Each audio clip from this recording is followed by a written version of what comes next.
Okay, so right off the top, where do you think the New York Jets cornerback room will rank in the NFL this upcoming season? Top 10, top 15, top 20, middle of the league? Where do you think we're at? Put that below. Chris Canty, he's not too high on the Jets cornerback room.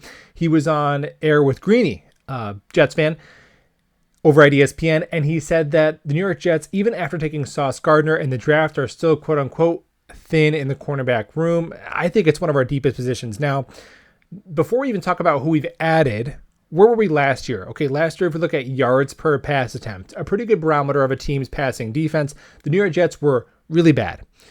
29th in the NFL. However, if we look a little closer, yards per attempt when our cornerbacks were targeted in coverage, that rises to 22nd. So still not good, but better, because our linebackers and our safeties were getting absolutely eaten alive in coverage. Now, if we look at that 22nd in the league metric, how far is it realistic to assume we would have risen without adding anybody, without signing DJ Reed or drafting Sauce? Well, last year the New York Jets had the youngest cornerback room in the NFL, and they had a defensive front that really struggled to get to the quarterback.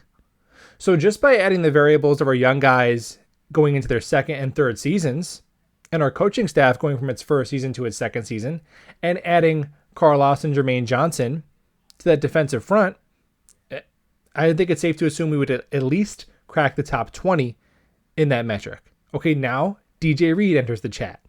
DJ Reed, I can't use Pro Football Focus anymore, so per Sports Illustrated, during the final 15 weeks of the season, right, he ranked second among qualified cornerbacks in completion percentage, 14th in passer rating allowed, and second in yards allowed after the catch, and he didn't allow a single touchdown. No touchdowns allowed. 15 straight games. Sauce Gardner. Daniel Jeremiah. There's a guy whose opinion I trust a little bit more than Chris Canty. Daniel Jeremiah had Sauce Gardner ranked as the third overall best player in this draft and said he is the best cornerback prospect to come out since Jalen Ramsey. And oh yeah, Sauce Gardner didn't allow a touchdown either. We got two cornerbacks on this team who haven't allowed a touchdown in like a year. Michael Carter, holding down the slot. Michael Carter is one of only three cornerbacks who last year played over 400 snaps in coverage and allowed two or fewer penalties and one or fewer touchdown allowed in coverage. This time next year, we're probably going to be saying, is Michael Carter the best slot corner in the NFL? That's probably a conversation we're going to be having a year from now. Okay, slot corner, it's not left tackle. It's not edge defender. I get it, but we're talking cornerbacks. That matters. It's basically a starting position in the 4-2-5 base. Didn't even mention Bryce Hall, probably our best corner, outside corner from last year. He had 16 passes defended last year, tied for sixth in the league with the likes of Xavier Howard and Jalen Ramsey. Bryce Hall, does any team in the NFL have a number 4 cornerback as good as Bryce Hall? I highly doubt it.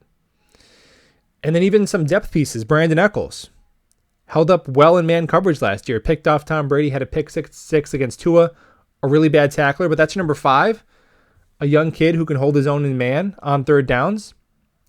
I think the Jets cornerback room is probably our deepest position on the roster. But hey, if you want to talk Jets some more, you can swing by my live stream tonight. Catch me after Green Bean. I'll be live at 10:15. Link in the description. We'll talk ball soon. All gas, no break.